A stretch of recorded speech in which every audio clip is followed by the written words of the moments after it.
Salut. Alors je sais que j'ai prévu de ne pas revenir avant la fin de l'année civile, mais aujourd'hui 24 décembre, c'est bientôt Noël, et je me suis dit pour mes abonnés, je vais faire une vidéo très rapidement. Non, je ne suis pas en train de dire que mes vidéos sont un cadeau, loin de là.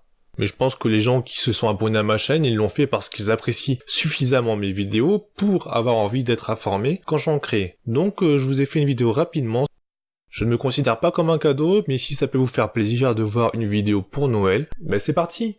Alors quand je dis vidéo rapide, c'est-à-dire que c'est pas du contenu inédit, c'est du repompage de ce que j'ai déjà fait auparavant. Je vous explique vite fait, vous trouverez des explications plus précises dans ma vidéo Blabla Dommage numéro 1, mais globalement j'ai participé en fait à un concours sur le site Manga Sanctuary, pour lequel il fallait écrire une critique, et le gagnant en fait se voyait récompensé de 3 mangas, en fait le site offrait 3 mangas aux gagnants. Et j'ai gagné ce concours, et en guise de remerciement pour le site, pour les remercier de m'avoir offert des mangas, je leur ai promis de rédiger 3 critiques, enfin une critique pour les 3 mangas qu'ils allaient m'offrir. Et je l'ai fait il y a quelques mois, et Ritournelle est un de ces mangas. Et je me suis dit, quoi de mieux qu'un one-shot pour faire une vidéo rapide? Quoi de mieux qu'un manga qui traite de la chrétienté pour Noël?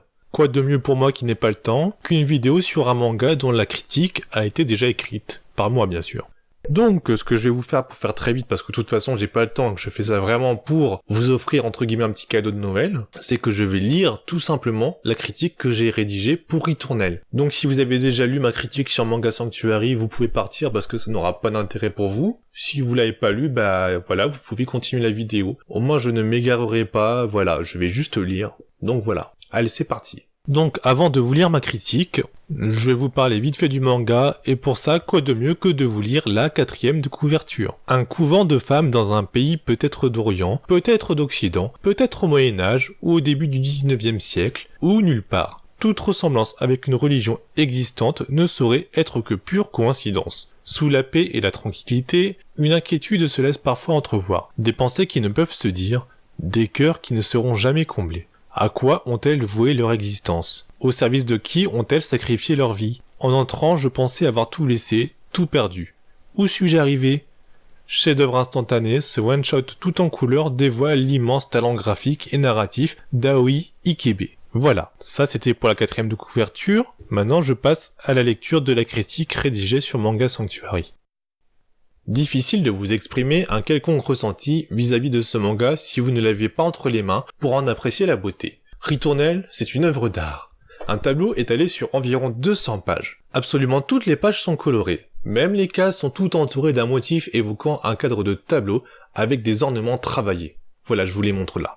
Les bords des pages, au lieu d'être blancs, sont aussi coloriés. Les couleurs utilisées sont très légères, donnant une impression de teinte un petit peu pastel. Le trait de l'auteur se veut simpliste, voire volontairement enfantin, ce qui met en avant la douceur et la candeur qui émanent de ce manga. Quant au découpage, il démontre aussi que ce manga est à contempler et non à lire. Les cases sont souvent grosses, on a même souvent des illustrations qui remplissent une page entière. La narration se veut très lente pour laisser au lecteur le temps de contempler le travail graphique de l'auteur. L'édition proposée par Comico Édition se veut de très bonne qualité et rend hommage au travail de l'auteur. L'impression est irréprochable. Le papier, avec un grain relativement épais, restitue bien les couleurs du manga. Le format du livre, plus grand et plus gros que la moyenne des mangas, paraît judicieux pour rendre justice aux jolies planches du manga. Tenez, je vous montre un petit peu le format là par rapport à un tome de Naruto, parce que Naruto c'est le meilleur manga du monde là, surtout pendant la guerre, regardez-moi ça. Voilà, vous voyez à quel point le tome de Ritournelle est plus gros. Oui, le tome parce que c'est un one-shot. Enfin, il n'y a qu'un seul tome. Un petit bémol cependant concernant la couverture. Il y a en effet une surcouverture pas forcément utile, par-dessus la couverture qui est déjà colorisée et qui comporte aussi des rabats. Tenez, je vous la montre. Ça c'est la couverture, ça c'est la surcouverture. Oui, j'ai pris des photos de mon tome parce que je vous aime.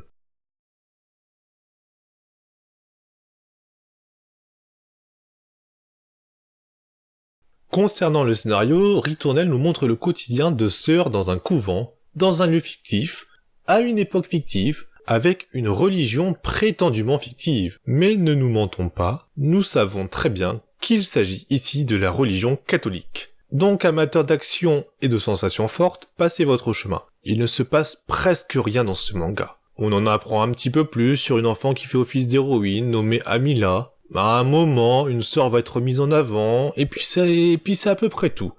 Ritournelle n'est donc pas conseillé aux personnes qui souhaiteraient de l'action, du mouvement, du concret. Ce manga est à conseiller aux gens qui ont envie de s'évader, de se laisser transporter et voyager vers un couvent lointain, se laisser bercer par un quotidien différent du leur. Ce qui rend ce manga intéressant est le fait qu'il offre plusieurs niveaux de lecture. Selon l'affinité, la vie, AVIS, pas la vie VIE, donc selon l'affinité, la vie, la philosophie du lecteur vis-à-vis de la religion, ce manga pourra être interprété comme une critique subtile et acerbe de la religion et de son caractère répressif, ou au contraire comme un hommage aux bonnes conduites générées par la religion, ou bien considérer ce manga comme le quotidien sain, touchant et poétique de sœurs vivant dans un couvent, etc. Plein d'interprétations possibles. Bref, il y aura autant d'interprétations des propos de ce manga que de lecteurs. Et par ce côté intelligent et son esthétique formidable, on peut assurément affirmer que Ritournelle est une œuvre de qualité. Voilà. Alors honnêtement, il est très beau. Franchement, ce manga fait très classe dans ma bibliothèque, il est magnifique. Mais j'irai pas l'acheter par moi-même. Je l'ai parce qu'on me l'a offert, mais j'irai pas claquer de l'argent pour... Alors, il coûte 18€, donc je savais même pas. Je savais même pas qu'il était aussi cher quand on me l'a offert. Je l'ai pris parce que ça me semblait bien, mais voilà, c'est un manga qui coûte cher. J'irai jamais claquer 20€ pour ça. Sachant qu'il se lit en fait en, je sais pas, 5-10 minutes. Donc voilà. Si vous voulez une petite lecture distrayante et vous évader, vous pouvez l'acheter. Ça fait classe dans la bibliothèque, mais c'est chiant à ranger à côté des autres mangas. Voilà, c'est terminé. Sur ce, je vous souhaite un très joyeux Noël, de très bonnes fêtes de fin d'année, et je vous dis à bientôt. Alors, j'avais annoncé mon retour, enfin les nouvelles vidéos pour février, mais c'est pas certain que j'y arrive à temps. Donc, ce sera au plus tôt février, mais vraiment plus tard dans le mois d'avril, la prochaine vidéo. La prochaine vidéo sera sur un manga ou un jeu vidéo. Je sais pas l'ordre des deux, si je fais le manga avant, je ferai le jeu vidéo après, et inversement. Mais globalement, là, j'ai en tête de faire le jeu vidéo avant. Mais voilà, il va se passer plusieurs mois d'ici là, donc on sait pas trop. Ce sera un de ces deux-là que je vous affiche, là, voilà. Ce sera un de ces deux mangas, enfin, ce manga ou ce jeu vidéo-là. Donc voilà, je vous dis à bientôt, joyeux Noël. Profitez bien, évitez la crise de foie, mangez bien, bon réveillon, bonne fête de fin d'année, sortez bien, amusez-vous bien, buvez bien, mais pas trop, l'alcool est à consommer avec modération, n'est-ce pas? Évitez le coma éthylique, voilà, bonne fin de vacances si vous êtes en vacances, la chance. Je vous fais des gros bisous, joyeux Noël, salut salut!